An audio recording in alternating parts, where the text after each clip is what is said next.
una breve introducción de lo que estaba trabajando y los pequeños resultados y digamos, las perspectivas que tengo a futuro para trabajar en el proyecto.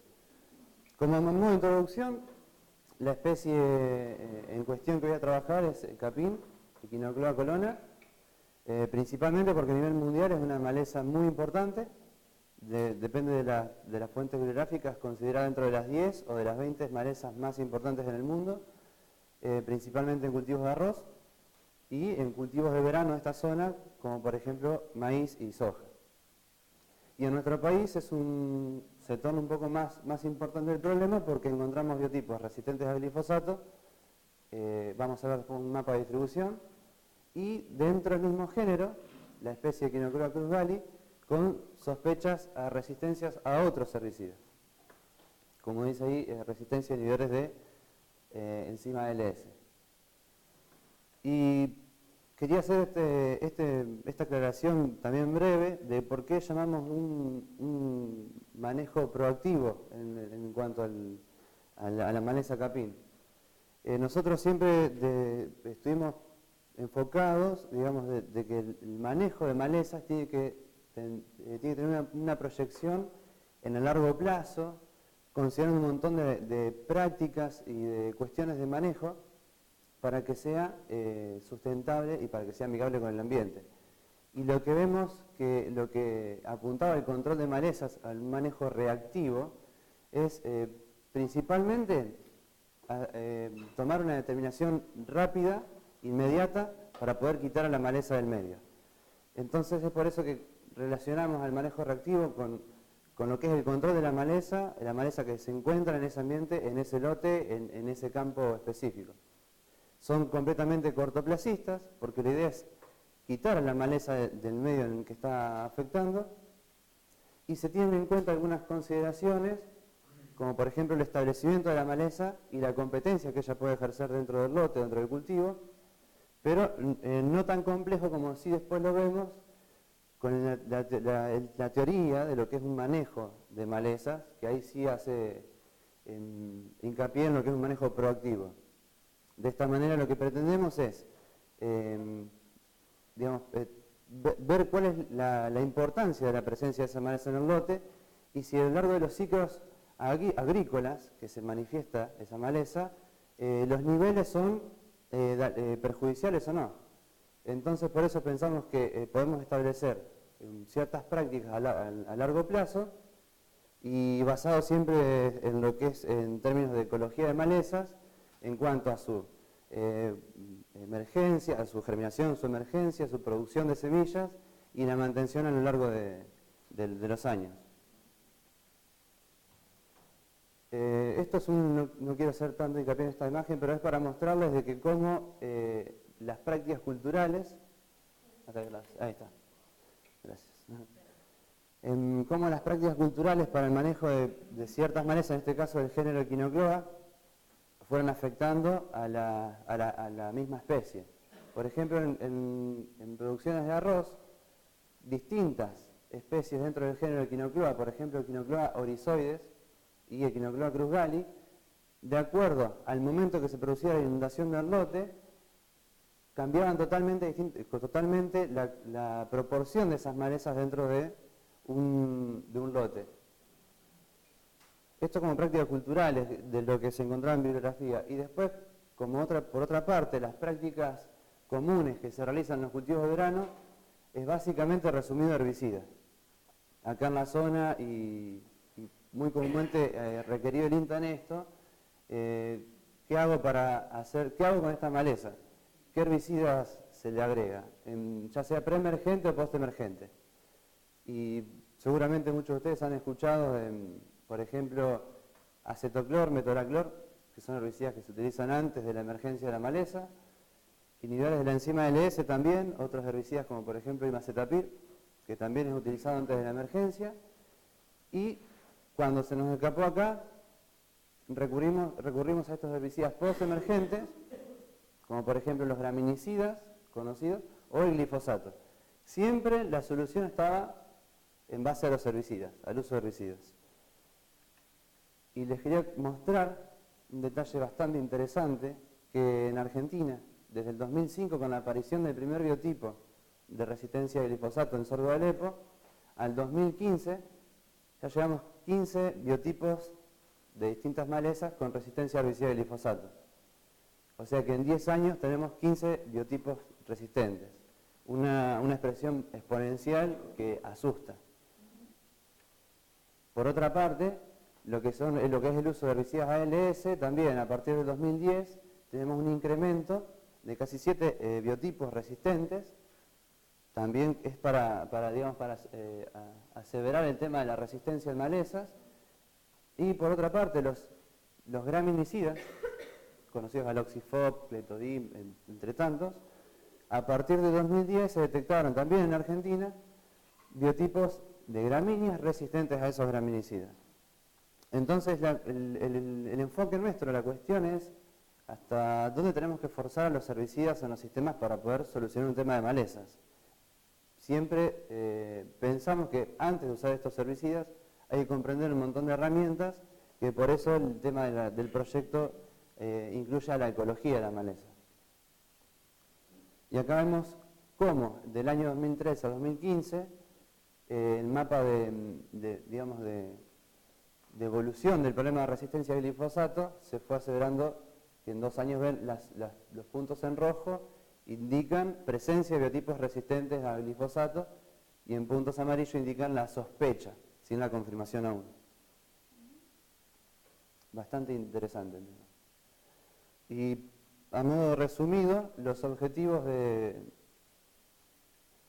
este proyecto: primero vamos a enfocarnos en estudiar la plasticidad fenotípica de la especie para ver cómo se comporta en distintos ambientes, ya sea con cultivo o sin cultivo, y a su vez dentro de los cultivos o sin los cultivos, cuál es el efecto que pueden estar generando algunas características como por ejemplo fertilización y radiación. También vamos a evaluar la habilidad competitiva y el fitness asociado entre los biotipos de capín, susceptible y resistente. ¿Cuál es la relación de la misma especie de los biotipos susceptibles y resistentes al glifosato? En condiciones de rol no restrictivas y en ambientes condicionados, como también comentaba hoy, de acuerdo al nivel de nitrógeno, de acuerdo a la radiación y de acuerdo también a la presencia del herbicida en el ambiente. Vamos a estudiar la dinámica poblacional en barbechos y en cultivos. Dentro del cultivo vamos a utilizar soja y maíz. Y vamos a estudiar la relación también de biotipos susceptibles y resistentes frente a un cultivo de soja para poder determinar índices de adhesividad y competencia. Estos son modelos aditivos, en donde una densidad constante de soja vamos jugando con la variable densidad de malezas y a su vez dentro de esa variable densidad de malezas la proporción de biotipos susceptibles y resistentes. Y quería mencionar esto como resultados preliminares. En el año 2013-2015, a través de un proyecto de la UNOVA, pudimos hacer una primera estimación. En realidad este proyecto estuvo abarcado a todas las malezas que se encontraban en el ambiente, pero extrayendo lo que es la importancia de Echinocloa colonna, podemos ver, por ejemplo, esto fue en el año de octubre de 2013 a enero de 2014, cómo en una monocultura de soja la proporción de Echinocloa colonna de capín ha incrementado notablemente con respecto a otros sistemas que pudo haber disminuido.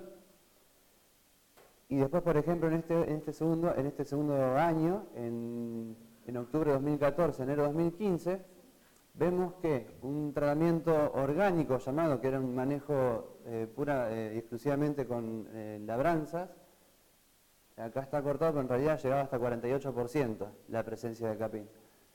Y después, por otra parte, en otros experimentos, podemos ver que también de octubre a enero, de octubre de 2013 a enero de 2014, y de octubre de 2014 a enero de 2015, podemos ver que una rotación común de soja a maíz, el uso de un cultivo de cobertura en el periodo de barbecho, ayudaba a reducir notablemente, con diferencias significativas, la proporción de capín dentro del cultivo. Este experimento que está acá en la parte de arriba, que estuve comentando al principio, es un experimento que tiene Adrián Andriulo con el equipo de suelos, el conocido ensayo de sistemas de acá de la estación experimental, y este experimento de acá abajo estuvo realizado sobre los experimentos de cultivo de cobertura de Silvina Restovich. Después, en el 2014 y 2015, a través de un proyecto en el marco de la beca que había tenido en la universidad, en la UNOVA, pudimos realizar esta caracterización de biotipos de una población de capín, de un mismo lote. Lo que hicimos fue someterla a distintas condiciones ambientales. Teníamos planta aislada, una planta raleada, digamos que era una planta sola, le decíamos intraespecífica, en donde teníamos a esa misma planta, pero en una densidad muchísimo más elevada, una densidad natural, y interespecífica, perdón, que es cuando esa planta de capín la encontrábamos adentro de un cultivo de soja. Y podíamos ver que, por ejemplo, el diámetro de la planta fue significativo en cuanto a la planta aislada respecto a las plantas que se encontraban en la mezcla intraespecífica o interespecífica. A su vez, la altura también fue muy variable, y el número de vástagos o el número de tallos totales, en donde incluimos macollos primarios y secundarios. Y por otra parte también medimos lo que era la producción del número de granos y el rendimiento de cada planta en los distintos ambientes que pudimos controlar. Y ahí es donde observamos que dentro del cultivo de soja obtuvimos la mayor producción de granos y el mayor rendimiento, o sea, el mayor peso, el peso total por planta digamos, de rendimiento.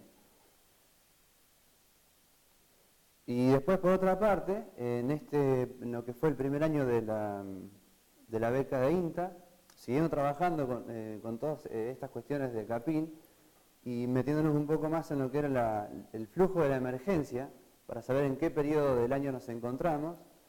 En 2 años seguidos, en 2014 y 2015, se realizaron estos recuentos en estaciones fijas, en el campo experimental, y de esta manera pudimos establecer, de acuerdo al potencial máximo de emergencia, cómo se iban produciendo a través del tiempo.